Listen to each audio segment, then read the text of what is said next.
എല്ലാവർക്കും ഐഡ ക്ലോത്തിങ്ങിലേക്ക് സ്വാഗതം. ഇന്ന് ആപ്ലിക് വർക്കിൽ വരുന്ന റെഡിമെയ്ഡ് ബ്ലൗസ് ആണ് കേട്ടോ കാണിക്കുന്നത്. ഇതാണ് വർക്ക്, ബാക്കാണ് ഇത് കാണിക്കുന്നത്. ബാക്കിലെ വർക്കാണ് ഈ കാണുന്നത്. ലീഫിൻ്റെ ഒക്കെ ഒരു വർക്കാണ് കൊടുത്തിട്ടുള്ളത്. അതുപോലെ സ്ലീവിലും ഇതുപോലെയുള്ള വർക്കുകൾ കൊടുത്തിട്ടുണ്ട്. നീറ്റായിട്ടുള്ള പൈപ്പിംഗ് ആണ് കൊടുത്തിട്ടുള്ളത്. ഇനി ഇതിൻ്റെ ഫ്രണ്ട് പോർഷൻ എങ്ങനെയാണ് വരുന്നത്? നല്ല കോട്ടൺ ലൈനിങ് ആണ് കൊടുത്തിട്ടുള്ളത്. നീറ്റായിട്ടുള്ള വർക്കാണ് കൊടുത്തിട്ടുള്ളത്. അതുപോലെ സ്ലീവിൻ്റെ ആ ഭാഗങ്ങളിലൊക്കെ ഇൻ്റർലോക്ക് ചെയ്തിട്ടുണ്ട്. നീറ്റായിട്ടുള്ള സ്റ്റിച്ചിങ് ആണ് എല്ലാ ഭാഗത്തും കൊടുത്തിട്ടുള്ളത്. ഇതാണ് അതിൻ്റെ ഫ്രണ്ട് വ്യൂ എന്ന് പറയുന്നത്. ഫുള്ളായിട്ട് ഹുക്സ് ആണ് കൊടുത്തിട്ടുള്ളത്. പ്രിൻസസ് കട്ടാണ്. ബോഡി ലെങ്ത് വരുന്നത് 15 ഇഞ്ചസ്. സ്ലീവ് ലെങ്ത് വരുന്നത് 11 ഇഞ്ചസ് ആണ്. അപ്പം ഇതിൻ്റെ ഒരു ലുക്ക് എന്ന് പറയുന്നത് ഇങ്ങനെയാണ് കേട്ടോ.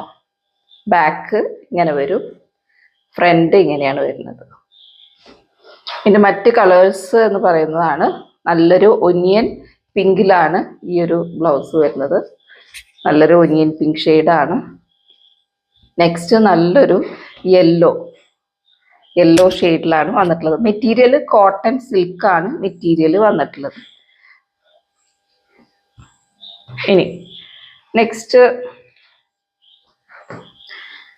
നെക്സ്റ്റ് ഇതുപോലെ തന്നെ നല്ല സിൽക്ക് ബേസ്ഡ് ആയിട്ടുള്ള മെറ്റീരിയലിൽ വരുന്ന ആപ്ലിക് വർക്ക്സ് ആണ് കൊടുത്തിട്ടുള്ളത്. ഇത് നല്ലൊരു നേവി ബ്ലൂ അതുപോലെ തന്നെ നല്ലൊരു ഗ്രേ ഷെയ്ഡിലാണ് വന്നിട്ടുള്ളത്. ഇത് കംപ്ലീറ്റ് ആയിട്ട് ആപ്ലിക് വർക്ക് ആണ് കേട്ടോ വന്നിട്ടുള്ളത്. പ്രിൻസസ് കട്ടാണ് ബ്ലൗസ് ലെങ്ത് വന്നിട്ട് 15 ഇഞ്ചസ്, സ്ലീവ് ലെങ്ത് വന്നിട്ട് 11 ഇഞ്ചസ്. സ്ലീവിലും ഇതുപോലെയുള്ള ആപ്ലിക് വർക്ക് കൊടുത്തിട്ടുണ്ട്. വിത്ത് ലൈനിങ് ആണ് കേട്ടോ, വിത്ത് കോട്ടൺ ലൈനിങ്ങോട് കൂടിയിട്ടാണ് വന്നിട്ടുള്ളത്. നെക്സ്റ്റ് അതിൻ്റെ തന്നെ ഒരു മെറൂൺ ഷെയ്ഡാണ് വന്നിട്ടുള്ളത്. അതിൻ്റെ തന്നെ മെറൂൺ ഷെയ്ഡ്. അപ്പോൾ ഇന്നത്തെ കളക്ഷൻസ് എല്ലാവർക്കും ഇഷ്ടപ്പെട്ടു.